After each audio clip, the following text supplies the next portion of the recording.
New York Times کی report کے مطابق جیفری ایپسٹین نے بھارت کی اسرائیل پالیسی میں اسٹریٹجک جھکاؤ کی تجویز دی۔ تجویز میں $2 ارب کے اسلحہ اور انٹیلیجنس خریداری میں اضافہ شامل تھا۔ بعد ازاں ایپسٹین نے قطری شاہی خاندان کے سامنے اس اثر کو اپنے مشوروں کا نتیجہ قرار دیا۔ مبینہ طور پر ایپسٹین خود کو وائٹ ہاؤس کے قریبی ذرائع کے طور پر پیش کرتا رہا۔ ایپسٹین ڈونلڈ ٹرمپ کی کابینہ تقرریوں اور خارجہ پالیسی میں تبدیلیوں سے متعلق خفیہ معلومات وقت سے پہلے فراہم کرتا رہا۔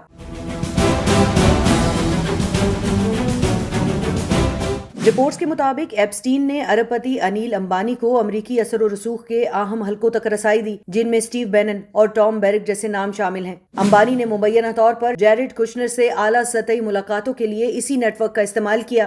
رپورٹ کے مطابق 23 مئی 2019 کو انیل امبانی نے ایپسٹین کے مینہٹن میں واقع گھر کا دورہ کیا، جو بھارت کے عام انتخابات کے نتائج کے دن کے ساتھ مطابقت رکھتا ہے۔ لیک ہونے والی ای میلز میں انکشاف کیا گیا کہ خارجہ پالیسی پر اثر انداز ہونے کے لیے متنازع روابط اور خفیہ نیٹ ورکس کا استعمال کیا گیا۔ 2016 کے رافیل طیاروں کے معاہدے کو بھی اسی تناظر میں دیکھا جا رہا ہے۔ جیفری ایپسٹین کے مبینہ نیٹ ورک اور جنسی استحصال سے متعلق سنگین الزامات بھی اس پورے معاملے کے پس منظر میں زیر بحث رہے۔